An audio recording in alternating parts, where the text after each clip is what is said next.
Assalamu alaikum. I want to share a story. A few years ago I was working in High Wycombe, little city outside of London, and back in those days we didn't really have internet on our phones, so if you wanted to go check the internet you had to go to an internet cafe. I don't know if those exist anymore. Well, they should do, some of them. And I used to go to this internet cafe, and it was a convertible sort of internet cafe. So you had an internet cafe with all these computers, you had like a gaming section, and I still am a sort of gaming fan. So anyway, I liked spending a bit of time in that shop, and I used to speak to the owner, and the relationship built up over a series of weeks. It got to a point where I thought, okay, let me try and give him some dawah. So I said to him, do you believe in God? And this is just some average guy. He owns this particular internet cafe and the gaming shop. And he looked at me with this very serious look, and he said, I believe in science. And I felt this religious energy. Like you're dealing with like a born-again Christian or Pentecostal or someone like this, There's this sort of oomph in what he said. And I still remember, it took me back a bit, because I just expected him to be an irreligious guy, doesn't care about nothing. But the way he said it is almost like he's putting all his eggs into one basket. I believe in science. Now what I want to do is show you the difference between the public understanding of science and the academic understanding of science. Because the public understanding of science is, like this gentleman thought, if I ask you, do you believe in God? You can reply back with, I believe in science. That's supposed to be a rational response. But from an academic point of view, that's the equivalent of me saying, Osama, I want to invite you from Italy to London to come over to my house for dinner, and you reply back to me, I don't like stamp collecting. What's the problem? Doesn't make sense. It doesn't make any sense, because what I'm asking you for has nothing to do with your reply. I'm asking you to come over to my house for dinner, and you're replying back, I don't like stamp collecting. Right? There's a complete mismatch between the question being asked and the answer being given. So when someone says, I don't believe in God, when you ask someone, do you believe in God, and they say, I believe in science, and that's supposed to be an answer to the question, do you believe in God, it's like two trains that go past each other, right? It doesn't make any sense at all. What we're also going to be learning in this session is science and the link between science and other roots of knowledge. Because even if you don't talk about God, people generally like to say this, I believe in science.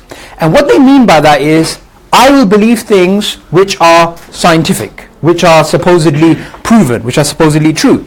Now what's happened here is, and with my daughters I sometimes watch their cartoons and stuff, and even in the cartoons there's a sort of scientific priming, right?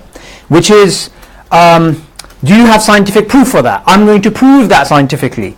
They're linking the words proof with science, even to the point where if something has nothing to do with science, they will say, if I want to say Sufyan is being irrational, I will say you are being unscientific. So what's now happened is science is the same as truth, science is the same as reason, science is the same as logic, science is the same as being rational. Everything's just become one. And what I'm going to be showing in this session actually is reason is, if you like, a massive source of knowledge, and a subset is science. That's actually a subset of reason. You can't, think that this is the only way of looking at the world, because that leads to a whole bunch of absurdities. And again, this is the difference between the public understanding and the academic understanding. So firstly, does science lead to atheism? Which is the first sort of question I'll begin off with. And does science disprove religious claims? So if there is a religious claim about the creation of the universe, creation of man, creation of whatever, does that mean science has disproven it? And like I mentioned previously, the aim here is not to attack science. The aim here is to show the difference between the academic understanding of science and the popular understanding of science. And the academic understanding of science is based upon the understanding of mainstream philosophers of science. And mainstream evolutionary biologists and physicists and chemists. We are not inventing new information here. We're just simply trying to show the academic understanding and the public understanding. And the difference between the two is the miscommunication which actually happens between academia and the public. So, science leads to atheism is based upon 4 false assertions. By the way, this session is going to be quite packed. In the next session, inshallah, we're going to unpack some of these things if they're not clear. Science is the only yardstick for truth. So remember, I believe in science. That's false. Science, since science works, its conclusions must be true. Science leads to certainty. Philosophical and methodological naturalism is the same thing. Now, what does that mean? Science works on certain assumptions. There's certain assumptions that you make when you are using the scientific method. One of these assumptions, we're going to be going over a little bit later, is methodological naturalism. And the confusion between that type of naturalism and the atheistic type of naturalism, which is philosophical naturalism, the conflation between these two different types of naturalism is also something which adds to the confusion between the public and the academic understanding. So what is science? Is from obviously the Greek word. The Greeks have given us a lot of words. Scientia, knowledge. You have observations, and based upon these observations you make inferences. Very, very important. Science is not just observations. Okay, I want you to consider something. So, I am someone who's looking at stars and I'm making measurements. I'm using observations and I'm making measurements. Ibrahim, am I doing science? You're observing. I'm observing, and then I try and make some theories about my observations. Yeah. That's science. Sure. So I'm using observations, but then I'm making theories based upon that, hypotheses based upon that. I'm trying to test that. That's science. Now imagine there's somebody else, and I don't do this, I'm just saying, imagine if I did. Imagine I'm a palm reader. I'm an astrologer, not an astronomer, an astrologer. Mm-hmm. I'm looking at stars and I'm writing down, right, Ibrahim next year, in May, he's going to get attacked by a wild horse in the fields of Sweden, mm-hmm. right?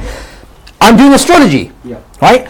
Astrology is not science. Mm-hmm. I'm using observations to come up with something which is non-scientific. Here, I'm using observations to come up with something which is scientific. So science is way more than observations. Science is when you take observations and you make theories based upon it, right?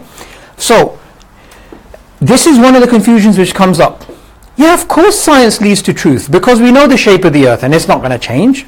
We know that fossils exist and they're not going to change.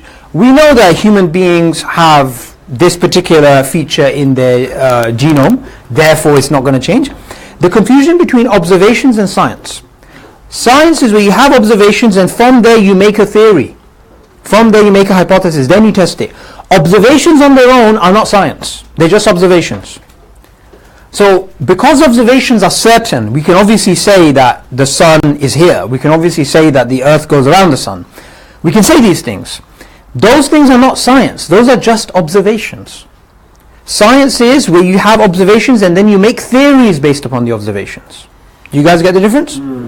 Okay, this is very important because you'll even find very popular, sometimes people who are supposed to be academics, but they're popularizers, saying stuff like, of course science is true because we know that human beings have 2 eyes. That's not going to change, except for mutants, but ignore the mutants for now, right?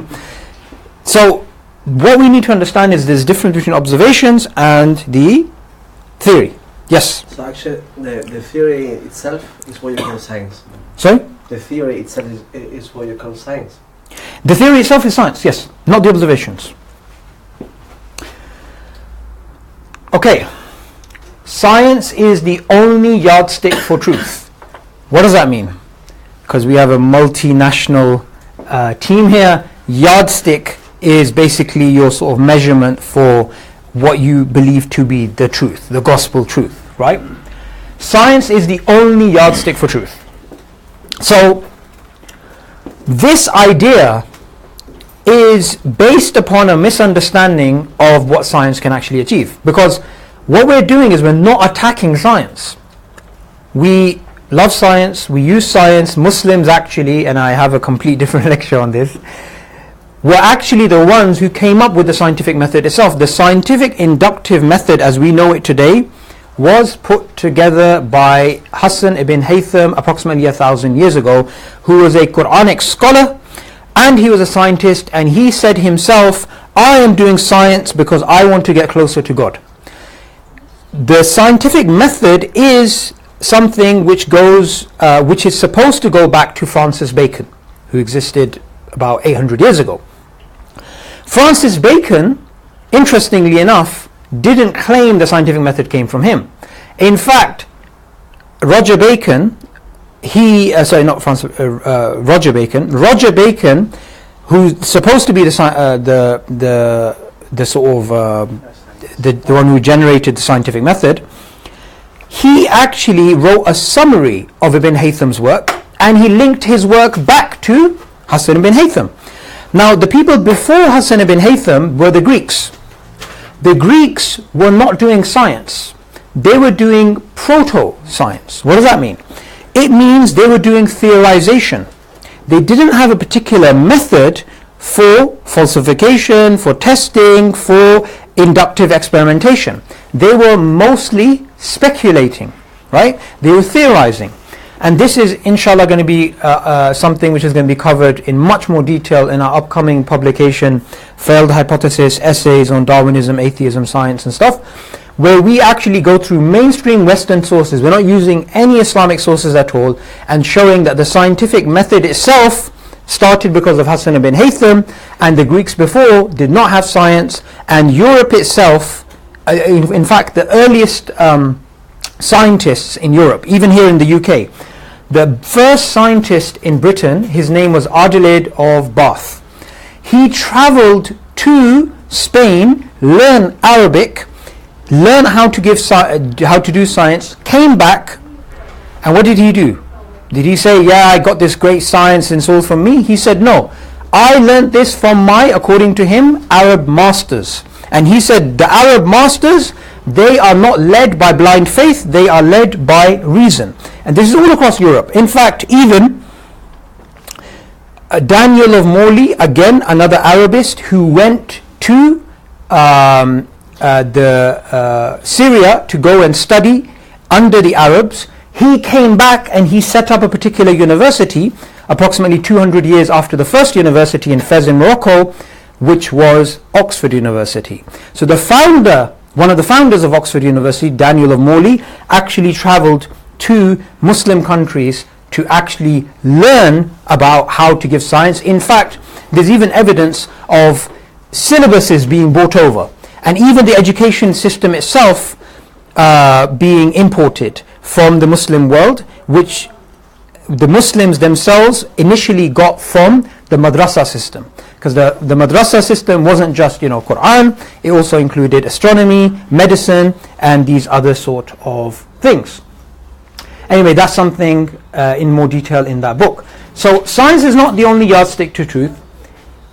Because we understand how science works, we can say these things based upon what mainstream philosophers of science say. Science is limited to observations. It's morally neutral. So, for example, a scientist can tell you what's going to happen when you take a knife and you cut human skin. It cannot tell you whether you operating on someone to save their life is good, or you, like what's happening in London nowadays, getting stabbed left, right and centre is a bad thing. So science can't tell you those things. It cannot answer why things happen. For example, I've made a cake, and I've baked this cake, and my brother Amir, I want to give him this cake. Science he can use science to tell me the chemical composition of the cake, what temperature it was baked at, and all these sorts of things, but he cannot say why I made the cake. And the actual reason why I made the cake may be that I want him to be overweight and get diabetes, or it may be that I want to put him to sleep and rob him, whatever. I could have a whole bunch of reasons for giving him the actual cake. It cannot delve into the personal, it cannot address some metaphysical questions. So, what does this mean? Firstly, we have this thing, yeah, we believe in science. Science is the way to truth. Okay, well, put it this way.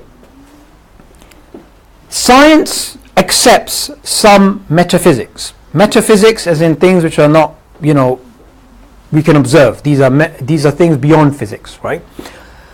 So as a scientist, before I do science, I have to accept the existence of numbers. I have to accept that the world exists, right? I can't prove that scientifically, I have to accept it. I have to accept that the future is going to be like the past. So the sun has risen up today, it's going to rise up tomorrow. I have to accept that every effect has a cause. All these types of metaphysical questions, metaphysical concepts, science simply has to accept. Even logic. Science cannot prove logic, science assumes logic, and the purest type of logic is mathematics. Science has to accept mathematics, accept this. Also, scientists, they have to accept testimony. You can't prove testimony using science, but say I'm a scientist and I was born in, 2010, and not 2010, sorry, 1985. I'd be a very smart, evil child. So 1985, and basically I go to school and I learn about the Big Bang Theory. I learn about Darwinian evolution. I learn about quantum theory. I haven't done any of the experiments. In fact, all the science we've all learned in our life, we've never done the experiments. It's based on testimony. So again, science is based on all these things that science cannot prove, which is not a bad thing. It just goes to show that, I believe in science. Well, okay, fine. If you believe in science alone, then how do you explain testimony? How do you explain mathematics? How do you explain logic? How do you explain the existence of other minds? How do you explain the world is real? How do you explain the fact that we have a mind that we can actually trust? There's a whole bunch of things you have to completely deny. But that's not the way that science actually operates. Of course, there are other sources of knowledge. So if you I'm standing here and Brother Sufyan, he tries to find out the beliefs that I actually hold. It could be me, it could be anybody on this planet. Anyone sane, by the way, right? Here's the clause, anyone sane. So anyone sane, he wants to find out what's in their brain. If he was to slice my brain in half and look at my roots of knowledge, here's my roots of knowledge. I have direct experience using my eyes. I have testimonial truths. I have scientific findings which I've done myself, and so on and so on and so on. 99%, more than 99% of my beliefs are actually purely testimonial. And that's true with all human beings. The beliefs that you hold are actually testimonial. So for example, do you believe in Madagascar? Yeah, it exists as a country. Have you been there? Okay, have you met anybody from Madagascar? No. Do you speak Madagascarism or whatever it's called? Okay, how do you know it exists? Testimony. You can say, you know what, I've seen a picture, but someone told you that's Madagascar. It could be Mexico, right? So science, if you say it's the only root of knowledge, then you're cutting off 99% of your beliefs. That's without even going into other things. For example, we can use deductive and logical concepts. Deduction and induction, these are things which cannot be proven scientifically. They are simply accepted by science. So when someone says, I only believe in science, then they can only believe in things they have experimented themselves. And there's for those of you who've seen the debate between Hamza and Lawrence Krauss, Lawrence Krauss says, I believe in science, and Hamza explains to him, science is based on testimony, is based on this. He started laughing. He's like, what's testimony? How's it based on? He explained to him, no, actually, this is the way that philosophers actually understand it. But he asked him, do you believe in evolution? He said, yes. He said, have you done the experiments? No. So again, it's testimony. But even intelligent people sometimes don't realize what they're actually saying. Even when you say, I believe in science, if you walk into the British Library and you walk into the science section, which has, by the way, the British Library, every single book that's published in this country, you have to send a copy there. So every single scientific book that's been published in the UK, we have a copy at the British Library. If you were to walk into the British Library and you're like, I'm a great scientific guy, I love science, and you read all these books somehow, you still only believe in testimony. Because you haven't done the experiments yourself. And our beliefs that we hold, we believe the testimony of geographers, hence why we believe in countries. We believe in the testimony of historians, hence why we believe Plato existed, Aristotle existed, Genghis Khan existed. You can't say Genghis Khan existed if you believe in science purely. Legend says it, because no one knows where his grave is, that they went to bury him, and once they buried him in a secret location, they killed the people who knew where he was buried, right? No one knows where he is, right? Technically. I have a great grandmother, right? 50 generations ago. I can't prove that scientifically. I don't have her DNA, I don't have her clothes, I don't have her perfume, I don't know where her grave is. I know she exists because I exist. That's logic.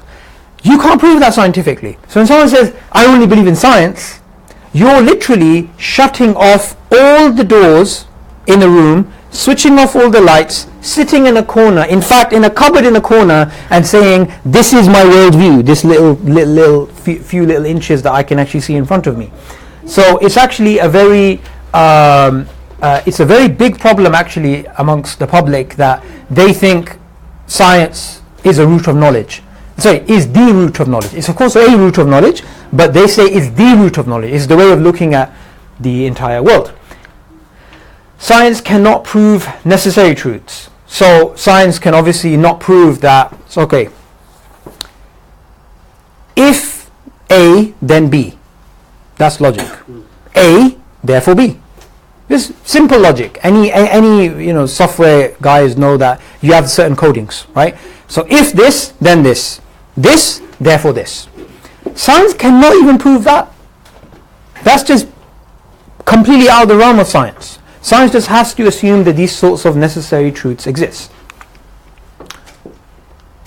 Science works, its conclusions are true. Okay. So this is a really interesting contention. Something working is equated to truth, right? So science works, therefore it's true. And this is really summarized in a nice conversation, not nice but funny conversation that happened between Richard Dawkins, and with him was the philosopher Stephen Law, and this is available on YouTube, in which they have this discussion. So if you just put in Stephen Law, Richard Dawkins, you can watch the entire lecture. So in the lecture, somebody asks a really profound question. Someone says, and they bring up this ancient problem which David Hume pointed out, which is known as the problem of induction, which is that if you have, say, observations of 100 sheep which are white, you say, based upon my observations that there's 100 white sheep, all sheep are white, or the next sheep which I'm going to see is white. So you're using a limited set of observations to make a general conclusion. David Hume rightly pointed out that actually you can't really say that with certainty, because in the future you may come across a black sheep. This is the problem of induction, or the black swan problem as it's otherwise known. This particular problem is a very serious philosophical problem. And because people don't understand the difference between popularizers like Richard Dawkins, who's not a philosopher, and academics who actually study this stuff, they just look up to him as if he knows. So anyway, in this interview that was happening between Lawrence Krauss and Richard Dawkins, they were taking questions and answers from the audience. And somebody in the audience asked, how do you justify the scientific method? Because the theories that you have, you can always get new observations which can challenge the old theories. So Richard Dawkins, in his very stylish sort of way, and being very, naive, he says, science works. Rockets fly, medicine works, this, science works, therefore it's true. And then he adds on, science works, bitches, and everyone starts clapping, right? It's a really stupid video, because, he thinks he's got this energy, this profound status that I can just say this in public. I can call everyone in the room a certain expletive, and everyone's going to clap, and they did, because they're like penguins. So Stephen Law, under his breath, because he doesn't want to correct his, Richard Dawkins, under his breath he goes, well, that's induction. But then he moved on, because he was asked, how do you justify induction? And he said, using induction, which is circular reasoning. So he was asked, science can work because you have you're assuming the future is going to be like the past, but you can always come up with new observations which can challenge it. And what he basically said is, it works because it works, essentially. But what I found interesting in that video is this: Stephen Law is a philosopher and an academic, and he understands the problem of induction, and he knows that what Richard Dawkins said there was absolute bull. Yeah. Total nonsense. But he did not correct him. He just murmured, that's induction. And Richard Dawkins didn't even notice. And he just moved on swiftly. Which goes to show you they have a public image. They want to create this image about certain personalities. They're infallible, like the imams of some sort, right? There's some sort of infallible imams, right? Now, they want to create this impression, but anybody with 2 brain cells will realize, no, this is not right. I mean, you don't even need to have 2 brain cells technically, but you could be an amoeba. You'd realize actually the problem of induction is not going to be solved, and it hasn't been solved for the last 300 years since David Hume actually raised it, just because a public figure says it works. Right. And if you pick up any basic book on the philosophy of science, it's going to say something like this. This is an Oxford University publication. Historically, there are many cases of theories that we now believe to be false, but that were empirically quite successful. So they worked really well, but they turned out to be false. This is not unknown. This is not something weird. This is not, we're not bringing up some sort of crazy minority opinion amongst philosophers. Philosophy of science is a very deep field, but there is something that they do agree about, which is that the problem of induction is real, and therefore scientific conclusions cannot be written in stone. Also, Evidence in Evolution by the philosopher of biology Elliot Sober. This is a Cambridge University publication. He says false models can sometimes work better than true ones. But then you'll be like, how do you know what the true ones are? Well, they're the ones that haven't been proven false yet. So it's actually really difficult. It's actually really, really difficult to put up an argument that because it works is true. So let me try and give you some live examples. So you have, I'll give you high fives as well. That means I've got 10 minutes left. So you have live examples in front of us, in front of our very eyes. Imagine there's somebody driving a really nice car. I don't know the names of cars because I don't drive, but he's driving a really nice car, one of the cars from like Fast and the Furious or whatever. I don't watch that film, but still. And he has nitrogen boosters. And he's going really, really fast with these nitrogen boosters, right? And he is full of energy. He's like, this is amazing. Science has given us this amazing thing, nitrogen boosters. And, you knock on his window and he puts the window down and you basically say to him, I heard what you said, you're driving this car, you have these nitrogen boosters, but let me just give you the history of how nitrogen was discovered. Nitrogen is an element and it's real, but it was discovered using a theory in chemistry known as phlogiston, which turned out to be a completely false theory. But that false theory helped us discover nitrogen, which is real. So a false theory can bring about knowledge of things which we can observe today. Likewise, if you existed, say 300 years ago, around the time of Newton, and you were to look at the change the Newtonian model brought to the world, you were just to sit there on a chair on Mars and watch all over the world the scientists that were impacted by Newtonian mechanics. You were to watch all of the extensive advancements that were made in physics and all of the achievements that were made. 250 years you would observe a model that worked really well, the Newtonian model, to the point that if you were to make a prediction, where is this planet going to be in 6 months' time from now, and calculate that using the Newtonian model, it would be there, exactly there. It worked well for 250 years. Einstein came along and showed it was false.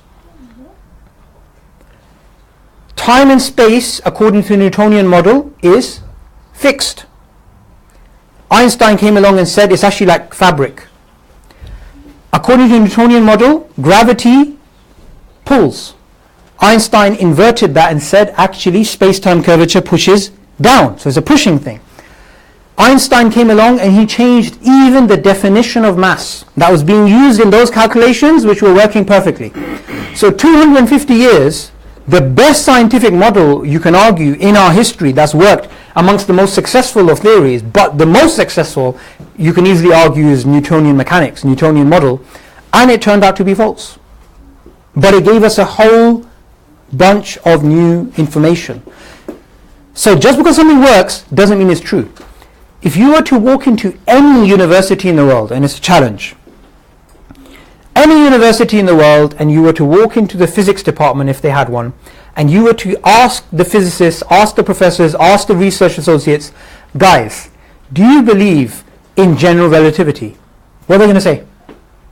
Yes. Do you believe in quantum mechanics? What are they going to say? Yes. Yes.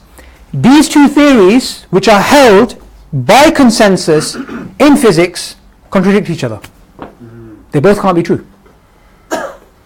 Not only do we have examples in history, we have examples live today of consensus, of ijma, of physicists who believe in this and believe in that, but they both fundamentally can't be true.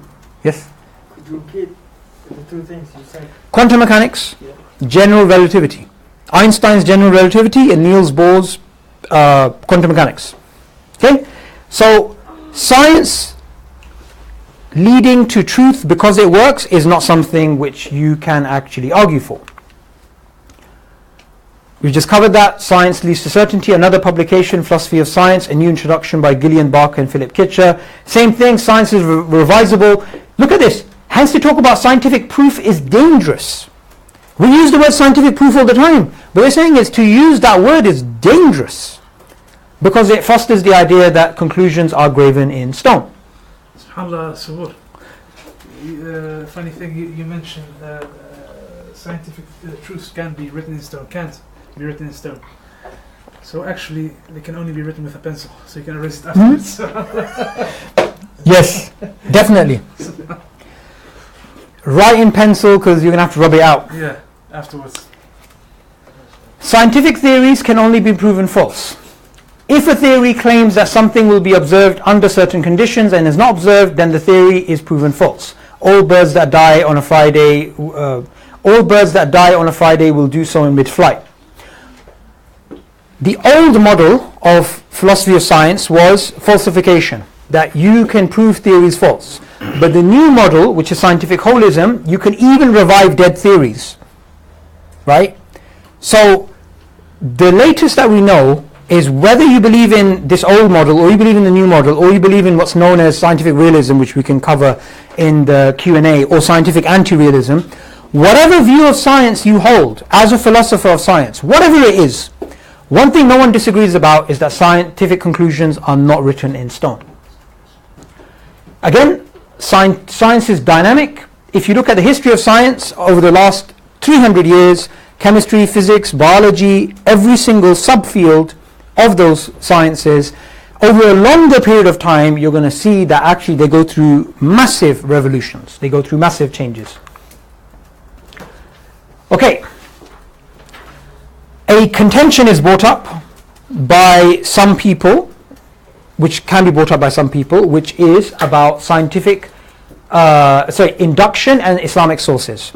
So what they say is, because you're attacking induction, you're going to be attacking Islamic sources. The first reply is, we're not attacking induction. We're merely showing this is the academic understanding of induction. Induction is limited observations, general conclusion. Right? Now, inductive arguments is where you go from a limited set of observations to a general conclusion. And they're basically saying, don't you have induction in your isnad, in your collection of narrations? The way we got the Quran, the way we got narrations of the Prophet, peace be upon him. So, Islamic sources and induction, is it a contradiction? This is a false contention, because with induction, with inductive arguments, what are you basically doing? You're basically saying, I have observed 100 sheep which are white, therefore all sheep are white. You are adding a new claim of knowledge. In our isnad, in our traditions, we are not adding. So we're not saying Ibn Abbas said Qul huwallahu ahad and therefore wal asr. We're not making a jump. We are merely mirroring. We are saying he said this and he said this and he said this. So this is inductive reasoning, not inductive argumentation. Yes, Ibrahim. But someone might say, for instance, that if you look at the isnad of the hadith, they say that they take the knowledge from this person, or they take narration from this person because no one witnessed the life from him, and therefore he's truthful. But isn't that kind of inductive as well? Because only a certain number of people witnessed him, and maybe there are others who could have witnessed against him. That's a very good point. And that is something which can be addressed by looking at testimony. What is valid and invalid testimony? Because this is a bit of a cross between induction and testimony. Because testimonial truths is a separate source of knowledge to induction. Some of you can cover a bit more detail in the Q&A, but this is basically linked to testimony and the epistemology of testimony. So the science of epistemology, sorry, not the science, the epistemology of testimony, we have to basically look into what is valid sources of knowledge, what is not valid sources of knowledge. How do you decide what is these particular sources of knowledge, and how do we know that, okay, we can trust these and we can use these sources of testimony to reject these? Because you might get counter testimonies. But this is a deeper topic within the epistemology of knowledge, right? So I don't want to delve into that, because we're getting away from the philosophy of science going into epistemology here. But that's the way I would address it. You just go down the route of testimony, explaining what is valid and what is invalid. Okay. How long do I have? You can keep going if you want, or do they want a break for discussion? I was just about to finish. So 2-3 minutes. After you finish. So that is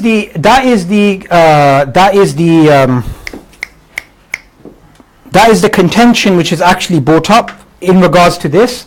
But this is not really something which you're going to come across. What you are going to come across is something which we're going to be covering near the end, which is about taking a scientific conclusion and challenging the Quran directly and saying, these two contradict.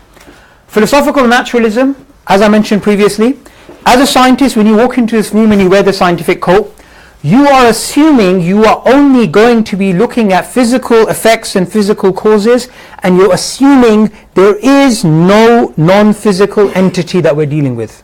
There is no soul, there is no independent mind, there is nothing like this. Even from a scientific point of view, when you are looking at the world, you cannot say this is morally right, this is morally wrong. The person had this intention. No. From a scientific point of view, you're assuming everything is physical. That's known as methodological naturalism, and there's nothing wrong with that. Because Hassan ibn Haytham, he adopted methodological naturalism. He actually said we cannot go beyond our experiences when using science. But he was not somebody who believed in philosophical naturalism. He didn't believe nature was all there was. But as an assumption, he assumed we're only going to be looking at physical effects and physical causes. Philosophical naturalism is the belief there is nothing but matter. Right? That belief is different to methodological naturalism. And inshallah we can cover this more in the Q&A, because this is one of those things that there's loads of questions about, and sometimes even this concept is a bit hard to put your head around. But there's a difference between the two. Philosophical naturalism assumes the non-scientific assumption, this is very important, of philosophical naturalism, the view that there is no supernatural and everything can be explained by physical processes. But as pointed out by philosophers of science like Michael Roos, if you want a concession, I've always said naturalism is an act of faith. What he means here is philosophical naturalism, right? There's two different things here. Just because science works, you can't say philosophical naturalism is true. Methodological naturalism, as I explained, is you basically say everything we look at, we're going to look at natural effects, natural causes. Methodological naturalism has nothing to do with atheism. There's actually a lot of literature written on this. This is what the evolutionary biologist Scott Todd how he summarizes it. The first part of this quotation is missing, so apologies for that. What he basically says is, even if all the data points to an intelligent designer, such a hypothesis is rejected from science because it's not naturalistic. So he says, no matter what the data says, we cannot say there's a God. That's methodological naturalism. Then he goes on to say, of course the scientist as an individual is free to embrace a reality that transcends naturalism. Right? Okay, also, science tells us the how, not the why. Knowing the how doesn't negate the why. So for example, even in the Quran, we have this example in front of us. In the Quran, in Surah Mulk, in chapter 67, it mentions, do you not see the birds in the sky with their wings going up and down? None holds them up except God. So you have this explanation. Look at the bird. It's up there in the sky, and it's up there, and it's flapping its wings. None holds it up except God. So you're getting two types of explanation here. You're getting a physical explanation. Lift, drag, Bernoulli's theorem, you calculate how it can fly. You got that physical causation there. The Quran is mentioning the wings. But then the Quran says, none holds it up except God. So the how and the why are two different things. Explaining how something works doesn't explain why it's there in the first place. Who created it? I can have a really good functioning car, and somebody can come along like Sufyan and explain to me how the car works really, really well, because he's a mechanical engineer, mashallah. Physicist. So he can put in, okay, you put in petrol, you have combustion, this is the way the engine works, this is the way the axials work, this is the way the gears work, this is the way the car actually functions, here's how the electronics work. Imagine if he spent 60 hours explaining to me how the car works, how. And then he said to me, therefore no one designed the car. Would that make sense? No. No, the how doesn't negate the why. Right? So these are two different things. Science does not lead to atheism. Science cannot observe God. There are other sources of knowledge. This is a summary. Conflation between methodological and physical naturalism leads to this confusion. Explaining how things work do not disprove that they have a creator. Again, science disproving religion, this is the false assertion that's based on the view that scientific conclusions are absolute and certain, conflates these types of naturalism. So, just to give you a live example. We have this fear in us that we have to sometimes try and make the Quran fit scientific conclusions which are accepted by everyone. We have this fear. But the problem is, what we are basically doing is this. We are taking the authority of science and we are misunderstanding what it can actually achieve. There may be a scientific consensus which is held by every single physicist in the world which contradicts the Quran. We don't say, therefore we give up the science and therefore the Quran is right, or nor do we say the Quran is right and we reject the science. We do what the academic person would do. We say sciences work based on the assumption of methodological naturalism. You have the problem of induction, you have underdetermination, you have other problems in the philosophy of science. Also, we have the Quran which we believe to be true for X, Y, Z reasons. If there's a contradiction between the two, we still retain our belief, but we accept this as a working model. A very good example is this. Every single physicist in the world, around the 1940s and 50s, every single one, there was a consensus amongst physicists that the universe is eternal. The universe always existed. The static state model was accepted by everyone. It was accepted by Niels Bohr, by Kelvin, by Einstein. Even in Einstein's general relativity, he incorporated the eternal universe. Does the Quran say the universe is eternal? No. So you had all of the scientific community rejecting the Quran in terms of its claim, right? Now, as a Muslim in the 1950s, what would you have done, right? Oh, all scientists believe the universe is eternal. The Quran says the universe is not eternal. Therefore, let me make videos about how these two can be reconciled, right? And publish them on YouTube, like it's happening in the last couple of days. and get some fitna to do it. This doesn't make any sense. You would say, actually, you know what, this is science, this is what it's based upon, I'll accept it as a working model, I'll work within the field, I'll contribute to the field, but I'll not accept it to be absolutely true, because even philosophers of science understand it's not absolutely true, right? I'll accept it as a working model, however. In the 1960s, 70s especially, what started to happen, the static state model was completely overridden by the Big Bang model, which says the universe has a beginning. In another 100 years' time, maybe the Big Bang model will be thrown out and you'll have another type of eternal universe.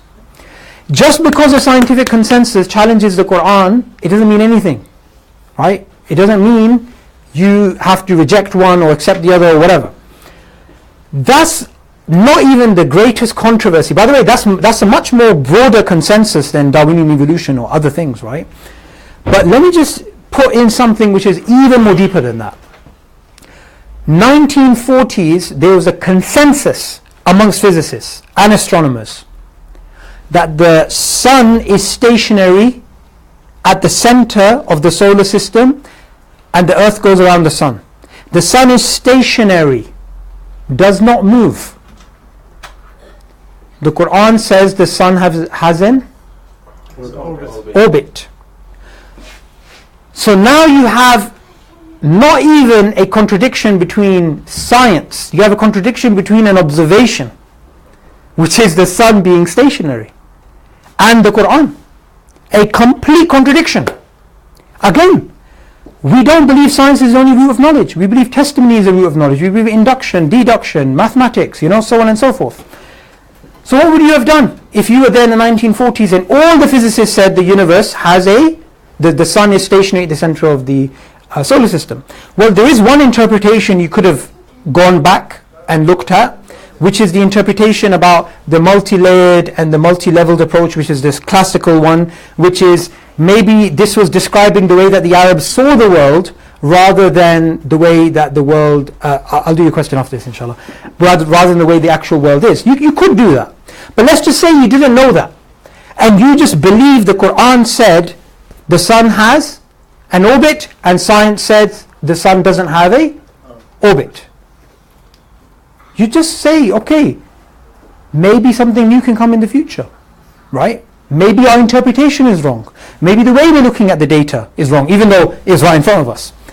In the 1940s onwards, we discovered, using the Hubble telescope, that the universe is much bigger than we thought, and the sun has a orbit around the Milky Way galaxy, which is approximately 200 million years it takes, right?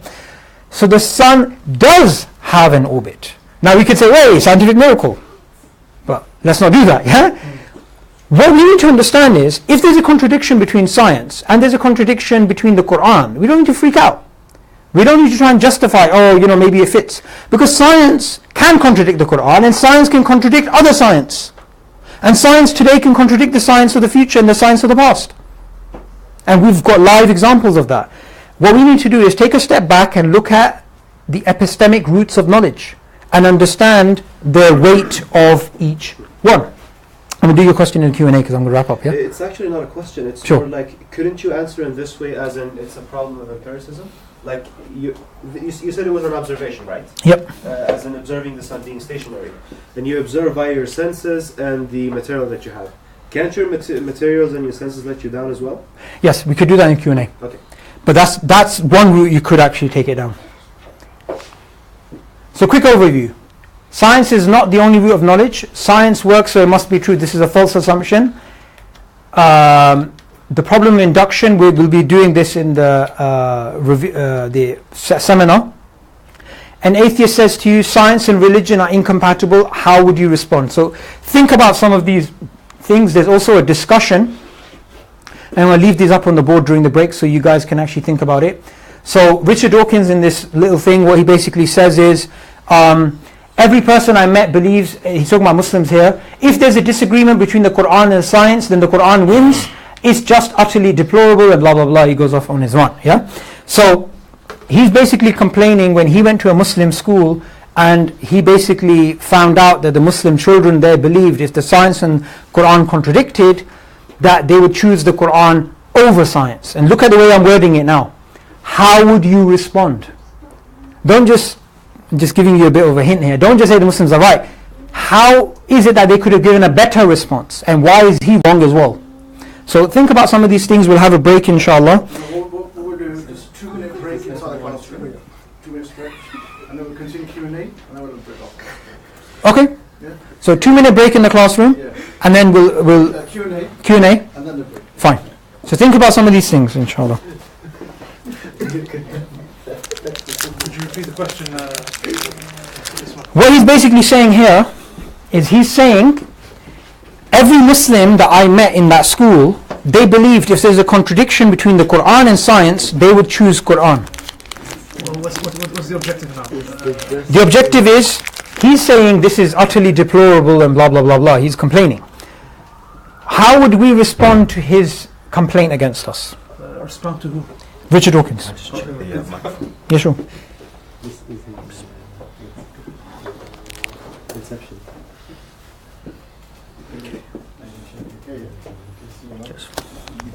Let me know when you're ready to go again. I'll just turn the button. Sure. If anybody wants, there's some snacks in the back and stuff. Yeah, cakes, pastries, juice. For those brothers who don't know, that's Brother Steve at the back. He's the only member of IERA who likes frog legs. He's from France. Like frog legs. That's the usual British sense of humor. Yeah. Sorry, what? I don't understand. So that's the British sense of humor. Oui. I saw the word play there. Brothers, have a 1-minute stretch. In the classroom. Stretch your legs.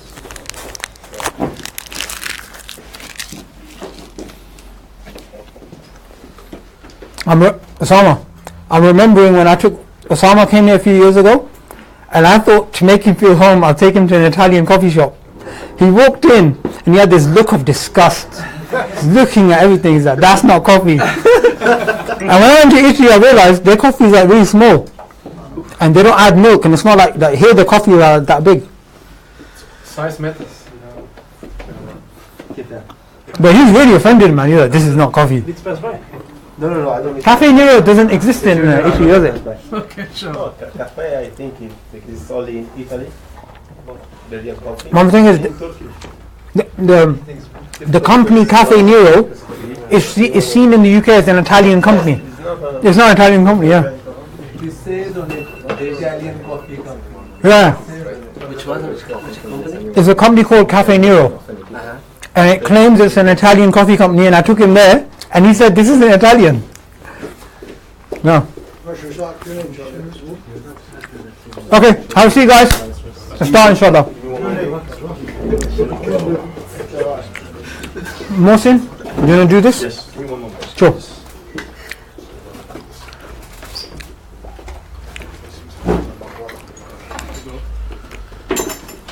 You enjoying the seminar?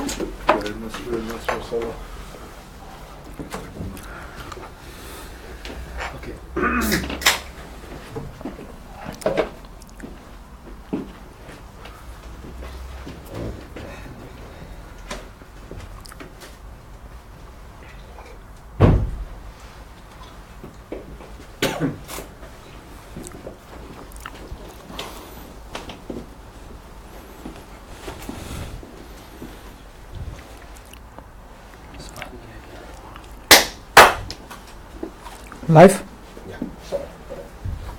Okay, Bismillah, Alhamdulillah, wassalatu wassalamu ala Rasulillah. So, you're in this scenario. Someone says to you, Quran, how can you say the Quran is right? Because the Quran contradicts science. You know, I went to this Muslim school, this is what the children said. So, throw out to me some answers then. Yes. Don't you raise your hand, by the way, just. Okay. I mean, let's not discuss whether he misworded them or misrepresented their answer. But I think this is an issue of first principles. He has first principles in saying that science is absolute truth. And our first principle says that there is a God, there is an eternal being who created the heavens and the earth, and he gave us instructions that are absolutely true. What I would do if I got this question right now, I would explain to him why science is not absolute truth and not the only truth. I would explain to him why it's fallible, why it can fail us, and why it's prone to change, and why we would say that I stick to my first principles in believing that there is a creator, and the instructions he gave us, these are the only absolute truth. Okay. Yeah. Okay. You're along the right lines. I like the way that you're going down the route of undermining his his belief in it. Okay. However, and I want someone to add to Ibrahim's answer, I just want to add a little thing. It's kind of like, I'm like, have you stopped beating your wife yet? Right? Have you stopped beating your wife yet? Have you stopped beating your wife yet? Doesn't make sense. Okay. So what's happened is, I'm asking you a question, no matter which way you answer it. So if I say to you, have you stopped beating your wife? What happens if you answer yes? It means you're beating her in the past. Acknowledging that Yeah. What if you say no? you're baiting me, Yeah. like Kathy knew. Yeah. So what if you say no? It means you're still beating her up. Yeah, of You course. punched her on the way in. Yeah. So the problem is, no matter which way you answer my question, you're trapped.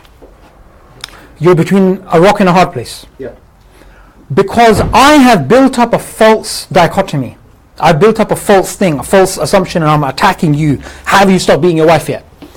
Your first thing is not to answer my question, but say, your question is invalid. You're assuming a false thing, which is I was beating my wife. Okay? What he's doing here is, before you answer him, you want to challenge the false dichotomy he's making up. And the false dichotomy he's making up is Quran, religion, idiots, versus science, rationality. No matter which way you answer it, it's going to sound like he's saying, yeah, it's religion versus science, and you're like, I accept his religion versus science, and here's my answer. There's a better way of answering it. Attack his question. Attack his thing. So that's a little prod for whoever wants to go next. I have a thing which Sure. more in the understanding of why he's pointing out this. I mean, it is of course indeed religion, science, but it's also from the first principles what Ibrahim said. I mean, he's thinking of Quran is also, I mean, it's not scientific. There are no observations. There's not even a relation between how science is done today and the Quran. So he doesn't want, or he's not willing to make. He's not able to make a relation between science and Quran. There is no relation between science and Quran from his point of view. Yes. So understand, I mean, that's how I would understand his question, why Sure. he's posing this question. Sure. And correct, I mean, there is also some emotional going on.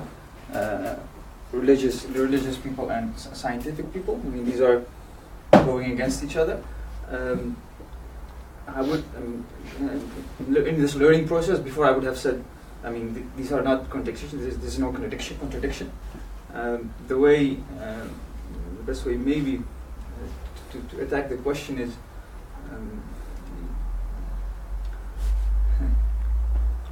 I would show that these, I mean, there's no contradiction between both.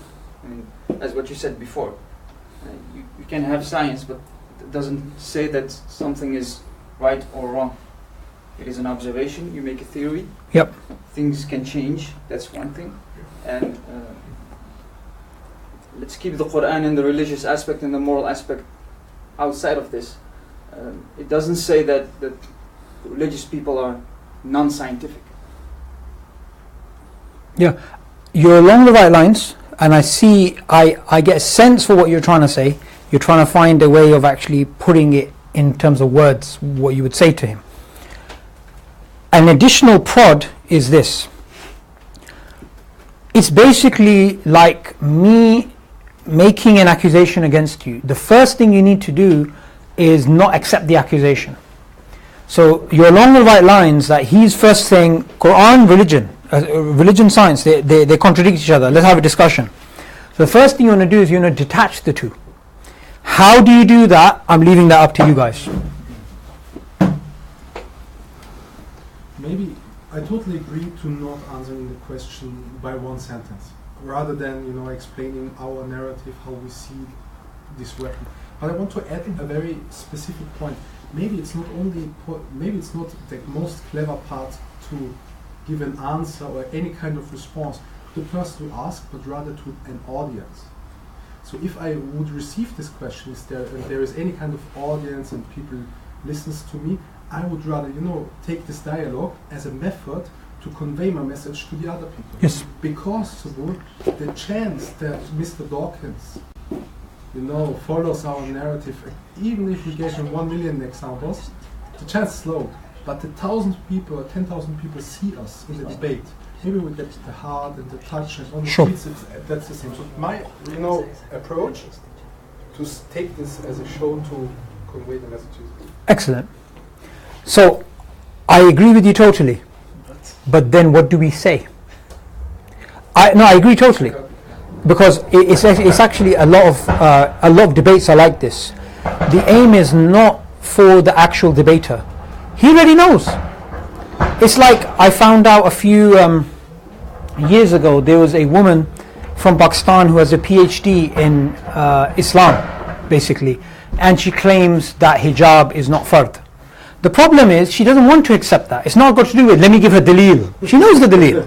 Nothing to do with that. You're right. How do you untangle that though? And I'm not saying your answer is wrong. I'm not saying your answer is wrong. They're actually very good compared to what people would normally say, which is start defending the Quran, right? But how would you actually take his false dichotomy, science versus religion, break that in an instant? Like, what they do in Kung Fu movies. The guy's coming with a knife, one move, khalas. Couldn't you kind of say that he came with the assumption that Yes. there is a contradiction between the Quran and science? Yes, although I'm going to tweak what you said. Okay. You came with an assumption that science leads to certainty. And then what you do is you don't say my religion versus your science. You say philosophy of science, the academic understanding versus your popular nonsense. So he's building up a fight between Islam and science. You take him down and you build up a fight between his false popular narratives and mainstream academia. You do that, and what automatically happens is he starts attacking the academics. And I've done this, alhamdulillah, by the permission of Allah, in debates. Even in the debate which I had with Aaron Ra, he started attacking the philosophers. Before he wanted to make science versus religion, science versus religion, science versus religion, I kept saying, this is what philosophers say, this is what philosophers say. He started to actually attack the Cambridge University philosopher and saying, oh, he would say that because he believes in God. I said, no, he's an atheist. So even if he believed in God, since he's a Cambridge publisher, right? I mean, he's published with Cambridge, he's a philosopher of biology. It doesn't matter even if he was a believer in God. But what happened was, Aaron Ra was trying to build up the fight between religion and science. I made the fight between the popular narrative of people like him and Richard Dawkins and mainstream academics. And what does he start doing? He starts attacking them. What happens then is the audience sees the real battle is between the popular understanding and the academic understanding. It's not between religion and science. Right? And that is very powerful. So you basically say, you're assuming science leads to truth, and your popular understanding is out of line with the academic understanding. One more thing I would add. We wouldn't say this is what's wrong with science, or this is why it's... We would say, which is the correct answer, it is the beauty of science that it changes. It is the beauty of science that it changes. Because if science didn't change, we would still be believing in old ancient theories, we wouldn't be making progress. The very reason why science progresses is because its conclusions change. That's the beauty of science. It's not a limitation of science. And always, and I do this in my discussions, and we all should be doing this, always go back to, especially if you're dealing with somebody who's got this sort of Western superiority complex, right? Say, yeah, that's great, you guys, you're doing quite well in science, and stuff like this, but remember, you did get it from the Muslim world. Whatever you're achieving now, it's all because of the Muslims. You do realize that, don't you? And you do realize that he was a Quranic scholar, and he said what inspired him to do science was God, and the foundation of the scientific worldview that he came up with is directly linked to the Quran as well. Because all it's about is, it's not about getting into these things, have you stopped being your wife yet, and getting into discussions. It's about breaking assumptions. Going to the very foundations. This is actually the Taymiyyah approach. You just go straight to the root. What is this thing based upon? And then you challenge it from there. You're saying something, Nadeem? Because we're doing it live, there's some questions from online. Yes. for you. Two questions. First question, will science ever disprove the Quran or Islam? Okay. Again, somebody comes with a question like that. Jazakallah khair, Nadeem. Somebody comes with a question like that. Now there's a automatic dichotomy between science, Quran. Based upon what we learned so far, how do you address it? Someone has answered so far. Someone has answered. I think you... No, you didn't answer, yes. It's basically the same thing as what Dawkins was doing. Is using science as a yardstick for the truth. Believing that it will change its nature and it will come one time which definitely will lead you a truth and it will stop changing basically, which cannot happen because it will keep on changing. Okay. About observations, what. Excellent. Yes. Subboor, I'd like to add to this question, subhanAllah. I notice it's a social problem within the Muslim community, subhanAllah. A lot of Muslims have the hidden belief, the hidden first principle, if I have to say it that way, that truth has to be validated and verified through science. Yes. They even, subhanAllah, even Quran, they verify it through science, validate it through science. Yes. And a lot of Muslims, subhanAllah, you mentioned the example of your daughter, Yes. Subhanallah, from since they are kids, they have been ingrained. Scientific proof. Scientific proof that science is the only method of attaining certainty, subhanAllah. So this is indeed a misconception it's that needs to be... It's a deeper epistemic problem. Yeah. It's a deeper epistemic problem. I like the way you answered it, although I think you left something out. Yes. I think I agree with all that we say. It's a very non-Italian thing to do. Well, but at the same time, subhanAllah, you teach us, mashallah, jazakallah khair, that in the 70s or 100 years ago, science say that the sun don't have an orbit, and the Quran say that the sun have an orbit. So according to some understandings of that verse. Yes. Yeah. So even if the science says something about that contradicts the Quran, we still believe in the Quran, and we are open because we know that science change. Yes. See, the way you've answered that is very similar to the way that he answered it, which is good. But there's something missing, and it's related to the false dichotomy. The question that was asked was, can science ever disprove the Quran? We can paraphrase the question as saying, can science ever give you truth? Then show the difference between the public and the academic understanding. If we answer the question directly, we are accepting the war between Islam and science. So what's better to do is to take the question and say, what your question really means is, can science lead to certainty? And I say this in my discussions, in my when I'm speaking to even atheists. I say, even if I was a non-Muslim, I could have said this. The popular understanding is this, the academic understanding is this. Khalas. Because you want to show we hold this view about the philosophy of science, not because we're Muslims, but because this is a view that any person would hold about the philosophy of science, because this is the mainstream view. Never ever accept the false dichotomy. The false dichotomy, religion versus science. Don't accept that. Go back to what the question is actually saying. So, for example, the question, who made God, is really asking the question, who created the uncreated one? How do we know God is uncreated? Because of this. So, answering a question directly, like, have you stopped beating your wife yet? That's a problem. You have to first break down what the question actually means and break the false dichotomy between religion and science, between Islam in particular and science. So actually it's developing the skill of fishing out the assumptions out of a statement. Yes. So if you're good at that, then you can take over and take the lead in the conversation and, yes. And break down his first principle, deconstruct sure. to reconstruct. And what you've covered here, by the way, I haven't actually covered much content, if you realize, in this lecture. I was actually saying the same thing again and again. What I was saying was, this is a popular understanding, this is an academic understanding, and I was giving you different examples. All you need to do is to take the wind out of someone's sort of argument, is simply show how they're not in line with mainstream academia. That's it. That is all you need to do, even if you use one example. So for example, sometimes this actually happens when someone comes up and says, right, the Islam is wrong or the Quran is wrong because of this. Sometimes what you can simply do is simply ask them, and this actually works, simply ask them, what do you mean by that? So that's scientific theory. Have you actually read it? Most people, I'm telling you this from experience, and you probably know this if you've dealt with people who come from these sort of things, it's all hearsay. They don't understand any other science.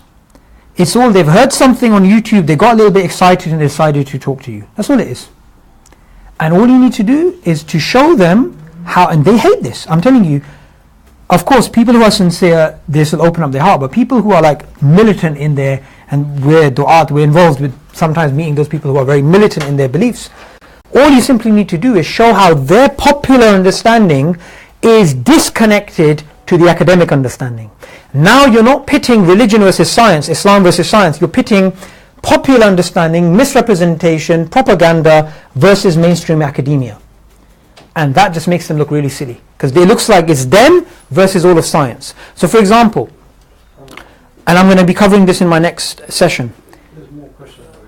Yes, I'm going to be covering this in my next session. Sometimes people ask me, how is it possible that 99% of biologists believe in Darwinian evolution, right? You have to accept it. I simply go down the route of what does belief in evolution mean? According to all evolutionary biologists and philosophers of science, it's based on a probabilistic framework which has assumptions, which has disputes. I accept that. But your notion of belief is it's true as the things you feel, which is not right. You'll always find that there's hidden assumptions there. And those are the assumptions that you actually have to uncover. Yes, Nadeem. Can we say that the science in the Quran is tomorrow's science? Okay, this is a very good question, and all of you guys here know enough to break down that question. Someone who hasn't spoken yet, I'm going to speak on you. No. He did a heavy gym session today, that's why he's out of it. Because Icelandic people, they do press ups in their sleep, I heard. That's my point, right? I mean, what I would say, I would just step back what we said in the course, and I would say that science doesn't mean certainty, and science change, actually. It always changes, so we have no way to say that tomorrow will be the same. Yes. So we have no way to say that tomorrow it will be like the Quran or different, right? Excellent. Everyone understand what you said? Yes. So the Quran doesn't change, so anyway, yeah, there will be different. So there's no guarantee that what's in the Quran is tomorrow's science. Yeah. But there's also something else we can add. Why do you feel, as Sufyan said, why do you feel you have to validate the Quran using science? Why? That's the hidden inferiority complex. I was looking up this, it's really disgusting, but I'm not sure if it's live so I can say this, but I'll say this anyway. Who cares? Bani Israel are the previous nation who we're going to follow inch by inch, step by step, even if they go into the lizard hole. What they did in the past is what we're doing. So they came across, for example, the Christians and the Jewish people, they came across Greek proto-science, and they started to understand their scripture through that scientific lens. So they had, for example, when Galileo came up and Kepler, and they were challenging certain views of astronomy, the Christians had used the Greek proto-science and they'd merged that with Christian theology, and they claimed the universe looked in a certain way, right? And they started believing in this, and then they got attacked. And so the same sort of science in the Quran they did before. Also, they had such an inferiority complex, the ancient people, the ancient Muslims, if you like, the Jews and the Christians, the ancient Muslims, that the superpower at the time of some 2,000 or 3,000 years ago was who? The Greeks. They were seen as the masters of logic, the masters of rhetoric, the masters of literature. And what did the Muslims at the time, the Bani Israel, what did the Muslims at the time do? They copied them in everything. To the point, and when I discovered this, I was disgusted, right? The Greeks used to have these baths, right? And they used to go out naked after having a bath, and you used to have the man in his pride standing there, right? And they were uncircumcised. So the Jews who were the Muslims at the time, they uncircumcised themselves to look like the Greeks because they had an inferiority complex about them. They tugged on their foreskins until they basically had uncircumcised themselves. And there's even a scientific term for this which I forgot. That's the level of inferiority complex they had when it came to Greek science, Greek proto-science, because they were seen as the global cultural superpower, which at the moment is the West. So the Muslims, what are they doing? I'm talking about the sort of liberal sort of ones, if you even use the word liberal, the confused ones. That's what they're doing. They have such an inferiority complex that they're willing to, the Quran has the Higgs boson, the Quran has this, the Quran has the iPhone, Quran has this, Quran has that, Quran has black holes, Quran, So if you say Quran has the Big Bang, which some Muslims say, the Big Bang's in the Quran, what's going to happen, say, like for example, the physicist Sean Carroll, he's putting forth a model of an eternal universe again. And he's trying to promote that amongst physicists. What if his model becomes famous again? Then all the people who believe the Quran is true because of the Big Bang, they are going to say, the Quran's wrong now because the Quran doesn't have, the Big Bang is not true. The fact of the matter is, and this, you should try this out. If we're just to go by so-called miracles, okay, so, Osama, I come to you with a new religion. This new religion has a book, and the book has scientific miracles, somehow. It has historical miracles about the future. It has predictions which have come true. If you open it up on a random page, it can tell you your mother's maiden name. Everything. Amazing miracles. But this book says God has an elephant head and sits on a throne and throws lightning down, and there's 2 demigods with him. Would you believe in this religious book? No. Why? Because it contradicts my personal... It contradicts Tawheed. It contradicts what you know to be true even before scripture, even before reasoning, which is La ilaha illallah. La ilaha illallah doesn't need evidence. Muhammad Rasulullah does. Yeah? La ilaha illallah doesn't. Because if we're just to go by miracles, you would accept this book. Well, guess what? Dajjal's going to come with miracles. He's going to command the sky to rain. It rains. He's going to command the earth to grow. It grows. If we are people of miracles who follow science and follow whatever miracles, we should all follow Dajjal. May Allah protect us, yeah? We don't go by miracles. Miracles, you'd be surprised. I actually know a brother who nearly left Islam. He's from a Christian background. He nearly left Islam to become a Christian because he saw Christians do miracles. He actually had evidence of them doing supernatural things. Only because he was new in Islam, only when he discovered the jinn and the fact that jinns can do these things, did he come back to Islam properly again. We don't go by miracles, these abstract proofs. We go by what the Sahaba went by. The Sahaba knew this was the truth because it taught them what they already knew to be true, which was La ilaha illallah. That's the foundation. And Allah is my witness, we got a phone call here in the office, a brother who accepted Islam. He was from a Nordic type of, ancient UK pagan religion where they have many gods, right? He's from one of these religions. And he said, and this is not a conversation I heard from him, I spoke to the guy, and Allah is my witness, I had this conversation. He said to me, and he rang the office because he wanted to leave Islam after accepting Islam. So I asked him what the problem was. He said, I used to be a pagan, follower of this pagan religion, and in our pagan religions we had many statues and gods, and we had the supreme creator. One day I asked the supreme creator to guide me to the truth. All love for idols left my heart, and I went on a journey and I discovered Islam. When I prayed to the supreme creator and I rejected the idols in my religion. And he says, now I am Muslim and I am living amongst Muslims. when I went to the mosque, they had a picture of a sheikh and they were asking me to pray to God through the sheikh. He said, if this is Islam, I want to leave Islam. Wallahi, he said this to me. He said, they are making me, teaching me to worship other than God, and the only reason I believe Islam to be true is because it teaches me God is worthy of worship. Who's right? I said to him, you are right and they are wrong. And when I explained to him how he believed, his belief in Tawheed was not based upon him reading the book of Tawheed, right? It was based upon his fitrah, and that's why he accepted Islam. And he wanted to leave Islam when he thought Islam was not a religion of Tawheed. So when I explained to him, you are right, he is wrong, he said, I'm not going to leave Islam. This is the truth. The proof of Islam is Tawheed. And the proof of the existence of God is the connection you have with God when you worship Him.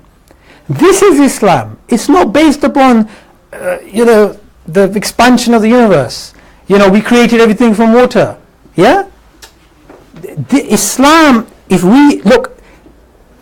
a building is built upon strong foundations, you can carry on building, you can carry on building, you can carry on building.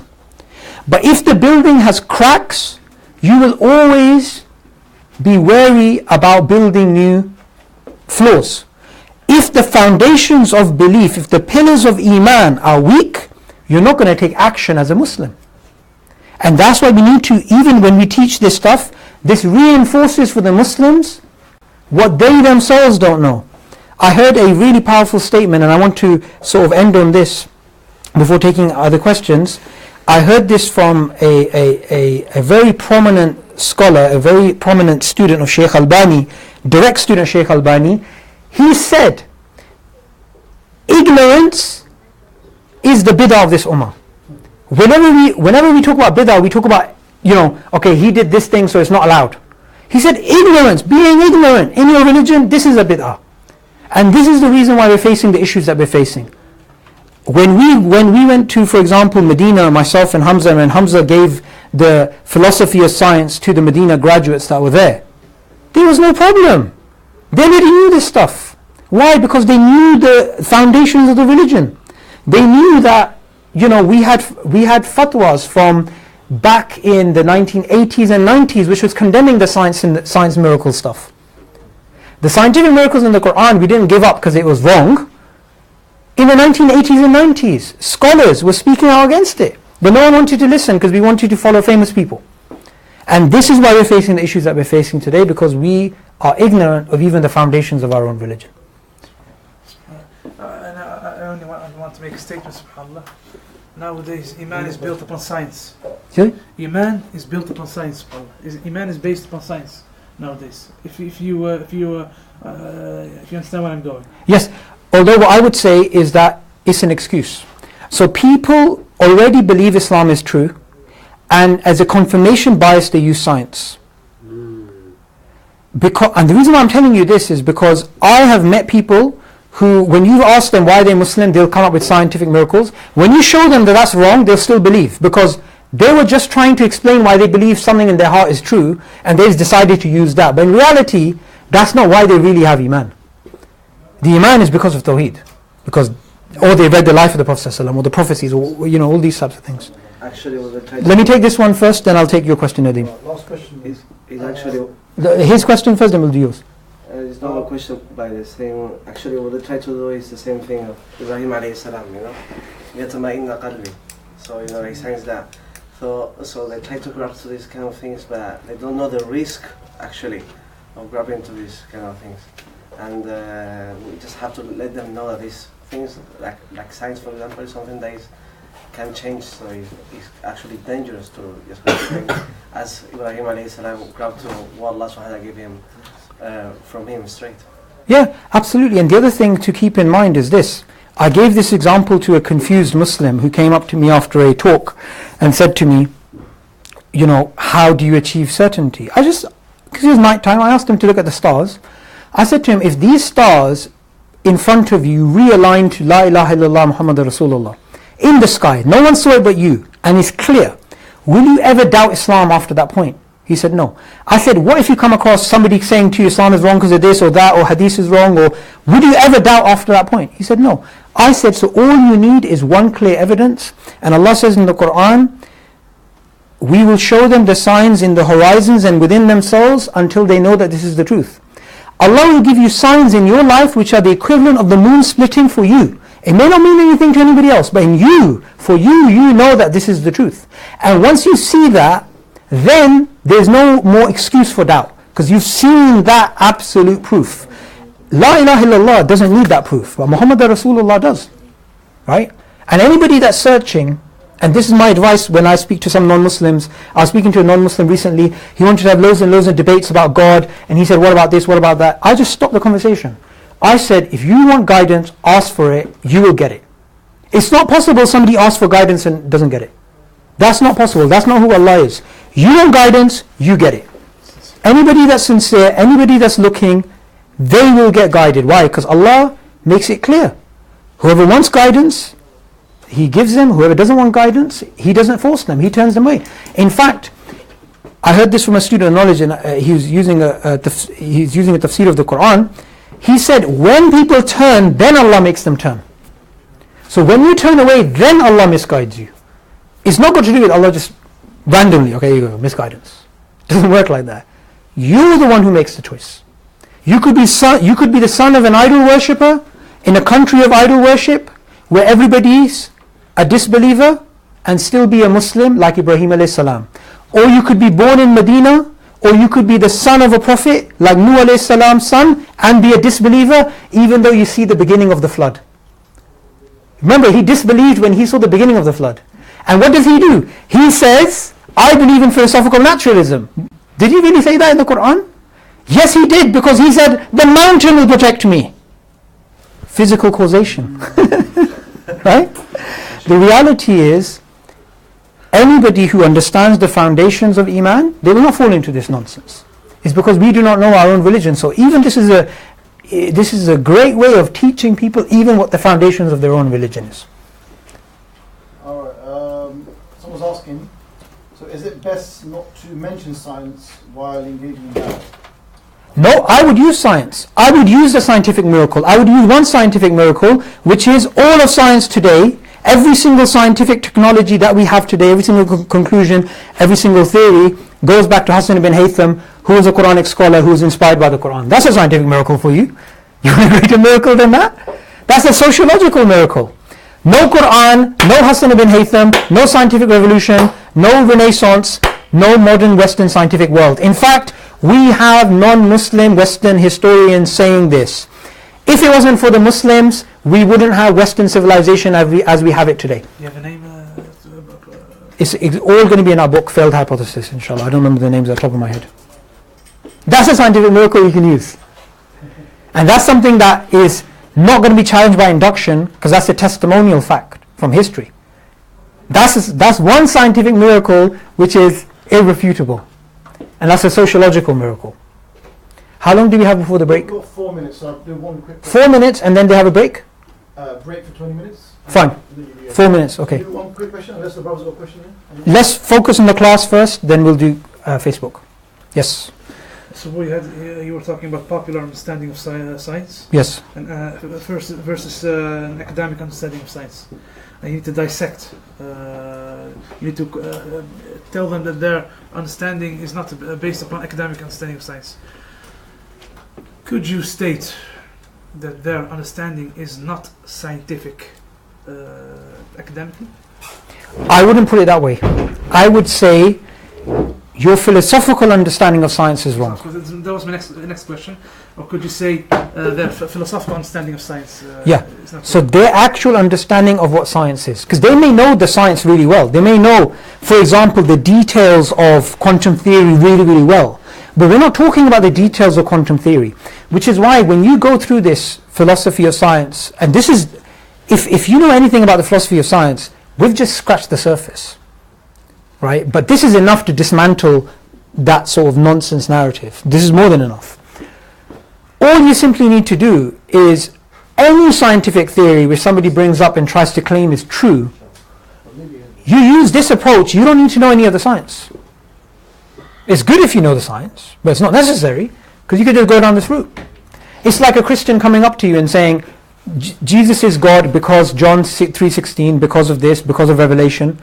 Or you can say, I've never read the Bible, but it was put together over 300 years, you have different versions, it's not reliable, khalas. They can know all of the references. And normally in debates, you get a Muslim and a Christian, they're doing ping pong. One gives them a verse, one gives them a verse. They're going, yeah, you know, the Muslim knows more of, he's done hifz of the Bible, he's read it more than the Quran. It's true. No. And even scientific miracle promoters, and I used to be one of them many, many years ago, before, when I was ignorant of this stuff, I used to believe. I didn't believe in Islam because of it. I believe in Islam because I believe in Islam. I believe that there's none worthy of worship except Allah. That made sense. And reading up the life of the Prophet ﷺ gave me certainty this is a true prophet. I don't know how to articulate this to people, so I just started using science in the Quran. When I realized it's wrong, it didn't affect my iman. I just thought, okay, it's wrong. You move on. So I'd like to make a distinction. Indeed, the iman is not based upon science. Yes. It's based upon fitrah, let's say fitrah. Yes, of course. But can we say, because iman and yaqeen are two different things, can we say a lot of people that yaqeen is based upon science? That's certainty. But the thing is, here's the thing. I'm not going to answer your question. I'm just going to ask a question.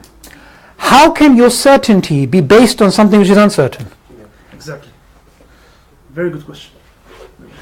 If that's the case, and remember always, miracles, miracles, miracles, we should follow the Dajjal then. Yeah. His miracles are going to be, he's going to bring back the dead with Allah's permission. If we're just going to go by proof, miracles, Dajjal. Now the question, how can you... How can you say, I will achieve certainty using something which is uncertain? And trust me, I'm just giving you the psychology because a lot of the people we're going to be dealing with are atheist type people. I have met different types of atheists. It's very hard to put them into categories because it's kind of like herding cats. There's a lot of ikhtilaf and differences of opinion amongst them. But there's two broad categories which I want to share. In fact, three. The first category is the general people who call themselves atheists. They're not here or not there, they just follow. They don't know what they're doing. Two, you get the militant atheists who truly believe in atheism and they truly understand the implications of atheism, and they are depressed and they think life is meaningless and they can't be bothered to do anything. And three, you get the atheists who are militant, who are online, who are attacking religion, and they are the ones who are not sure of atheism. They have doubts about atheism.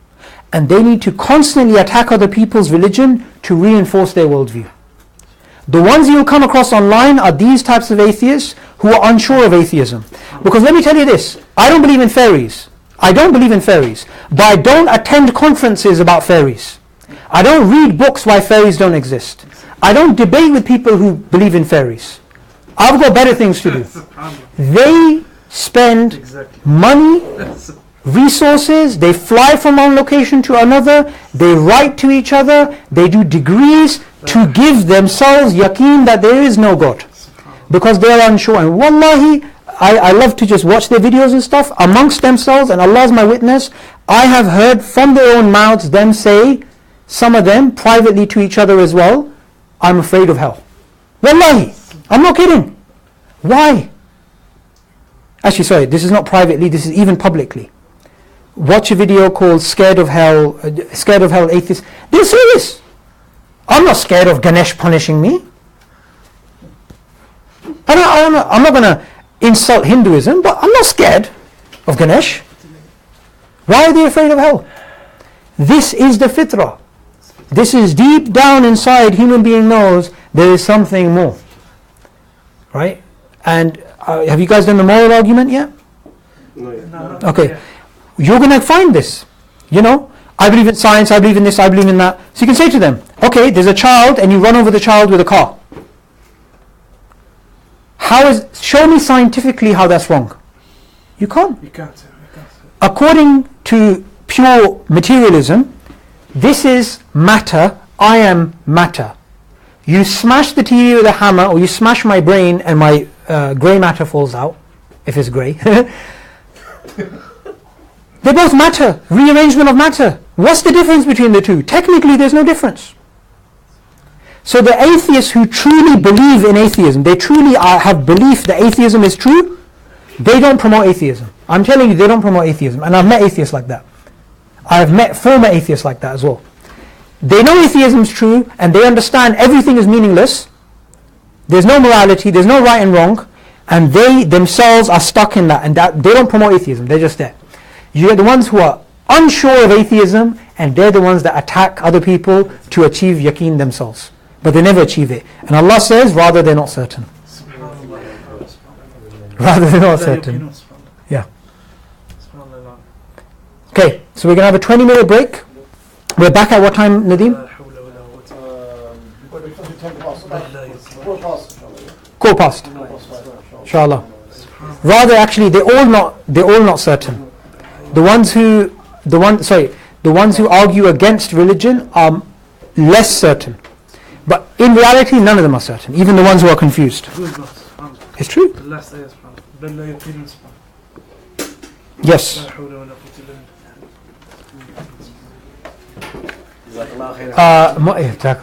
Mohsen, shall I keep these on? I can turn it off for now.